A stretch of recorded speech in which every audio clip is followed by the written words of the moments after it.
Assalamualaikum warahmatullahi taala wabarakatuh. Rakan-rakan Facebook yang saya hormati sekalian, hari ini saya ingin bercakap satu tajuk yang saya tulis dalam buku Kecerdasan Emosi 2021 di muka surat 186. Ialah satu perkara yang tidak kurang pentingnya, yang kadang-kadang tidak sedar bagaimana dia mencipta siapa kita. Ia adalah pasal apati. Apa itu apati? Tak peduli. Seseorang yang tak peduli apa, tidak peduli kenapa, tidak peduli bagaimana, tak peduli siapa pun.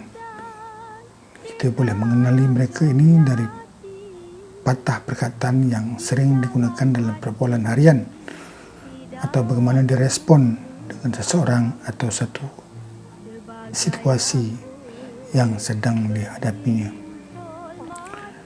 Misalnya, katanya, ada kau kisah, bukan masalah aku, itu masalah engkau. I don't care, that's your problem. Inilah dikatakan mereka yang mempunyai sikap tidak peduli, apati. Bagi saya, dia adalah pemikiran separa sedar. Maksudnya, dia datang dari kepercayaan yang membina sikapnya atau 90% siapa diri dia. Dia tidak pernah datang dari kecerdasan intelek.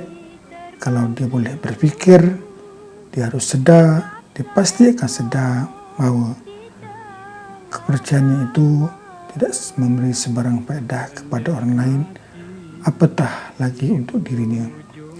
Saudara-saudari yang saya hormati sekalian, apati bagi saya adalah neurological syndrome atau mental disorder. Bagaimana seseorang tidak berfikir sewajarnya mengikut fitrah manusia. Bagaimana seorang tidak menzahirkan sewajarnya sebagai insan. Dia datang dari self-indoctrinate, atau bagaimana melatih dirinya menjadikan dia siapa. Apati lawannya adalah simpati. Simpati iaitu memahami orang lain, memahami kesusahan orang lain berdasar perspektif cara dia berfikir. Atau empati, memahami dari wayang minda orang lain bagaimana dia berjaya berfikir seperti orang itu, atau kata orang, dia masuk dalam kuasa orang itu dan datanglah kesedaran dirinya. Bila ada kesedaran diri, maka terpanggillah dia untuk membantu, memberi semangat, meringankan masalah dan beban orang yang sedang menghadapi masalah itu. Atau tidak, dia tak peduli. Tak peduli apa, tak peduli siapa, tak peduli apa pun yang berlaku pada orang lain kecuali dirinya. Bagi saya, apati ini adalah penyakit minda. Penyakit yang orang berfikir salah. Walaupun ada fikiran, salah membuat tafsiran, salah membuat conclusion. Misalnya, salah berfikir mana yang penting antara perhubungan saudara dan perhubungan kawan-kawan, mana silaturahim, mana ukhuwah. Bagi mereka kadang-kadang silaturahim tidak memberi apa makna, malah sama penting dengan kawan-kawan sekolah. Kita rasa sedih kadang-kadang mereka tidak peduli tentang saudara, malah memberi utamaan kepada kawan-kawan. Apatah lagi menerima berita kematian. Bagi mereka tidak ada maknanya kepada mereka. Yang mati tak mati, yang hidup harus diteruskan. Saya tak fikir itu yang perlu kita fikirkan, tapi kepedulian, keprihatinan ke atas masalah orang, dan bagaimana kita menzahirkan takziah dan kesusahan, bukan sekadar banner dalam media sosial ataupun kata-kata sekadar melepaskan batu di tangga. Kita sewajarnya bertindak sewajarnya yang perlu untuk mengurangkan masalah yang sedang dihadapi oleh saudara mara atau kawan-kawan. Saudara-saudari yang saya hormati sekalian, saya tidak bercadang nak menghurai panjang lebar tentang apati. Tapi saya ingin membawa pemikiran tuan-tuan apeti dari perspektif orang muda Melayu.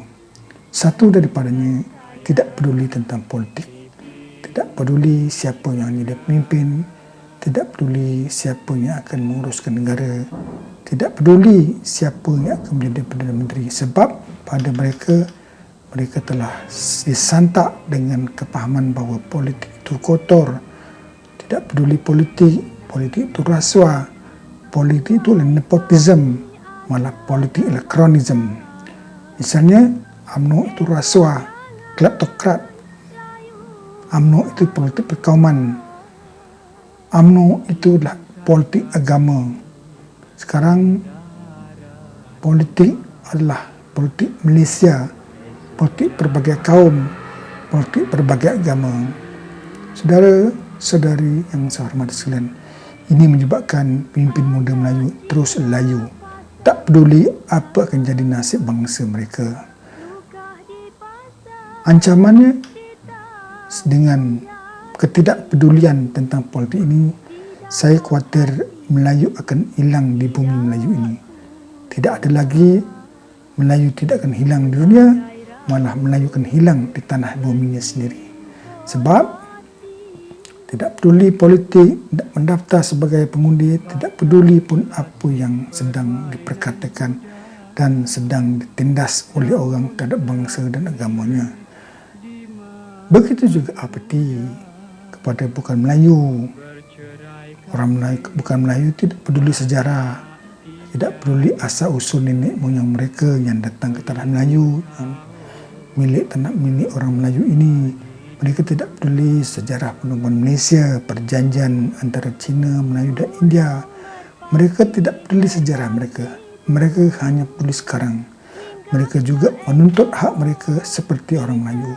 Mereka menuntut hak istimewa bangsa Cina dan hak istimewa bangsa India.